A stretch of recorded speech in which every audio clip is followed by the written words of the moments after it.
From the Home Slice News Center, this is the Daily Slice for Wednesday, December 7th, 2022. I'm D-Ray Knight. This is what's going on. In her budget address on Tuesday, Governor Noem told a joint assembly of the South Dakota legislature that South Dakota looks to have $310 million in revenue growth for the coming budget year and can afford the $100 million cost of repealing the state sales tax on groceries. The Republican governor, however, made no mention of competing proposals from Republican lawmakers who want to eliminate the first $100,000 of taxable value from owner-occupied homes and fill the gap with increased state aid to K-12 school districts. Noem instead called for a 5% increase in funding for state aid to K-12 schools and 5% more for state funding for state government employees and providers of Medicaid services. Noem also asked for targeted increases to help healthcare providers and to help make state government jobs more attractive. The Regional Airport Board continues to discuss terminal renovations. Amy Rose has the details. The Rapid City Regional Airport Board discussed terminal renovations and expansion during their meeting this week. Board members spoke on the pre-design process of the schematics for the expansions, diving into the different options for the design work. Airport Director Patrick Dame says it's a three-phase addition to the terminal building, including the bag makeup and ticketing area, the concourse to the gate area, and the car rental area. The board also discussed a possible airline terminal rates increase in 2023. If that happens, they would take effect the first of the year. The Rapid City Council this week denied a request by Puffy's dispensary to expand to a new location. The medical marijuana company requested the permit to operate out of a location at 910 Main Street because their current location does not have water sprinklers already installed.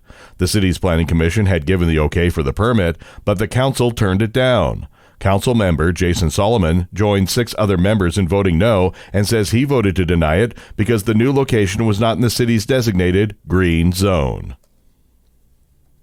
In national and international news, Democratic Senator Raphael Warnock has defeated Republican challenger Herschel Walker in a runoff election in Georgia. The victory by the state's first black senator ensures Democrats an outright majority in the chamber for the rest of President Joe Biden's current term. That means Democrats won't have to negotiate a power-sharing deal with Republicans, and that Vice President Kamala Harris won't be called on as frequently to break tie votes. Warnock told jubilant supporters Tuesday night that it was his honor to utter the 4 most powerful words ever spoken in a democracy: "The people have spoken." The Supreme Court is taking up a case that could have big ramifications for congressional and presidential races. Amy Rose has the story.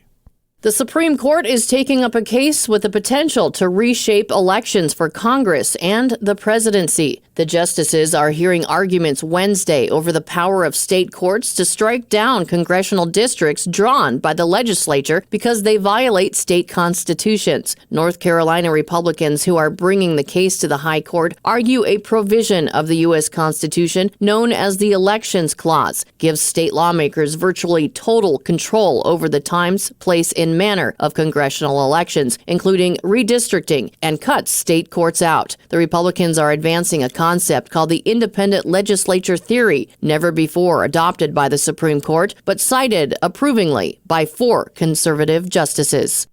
Wall Street futures edged lower Wednesday ahead of new employment and wholesale price data, with the Federal Reserve gauging its next step in its fight to cool inflation.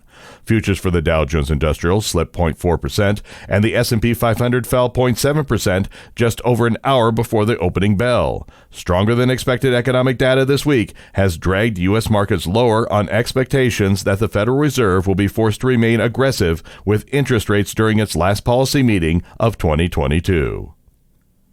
Your weather forecast from the Home Slice Weather Center. Partly cloudy with a high of 37. Low tonight, 21.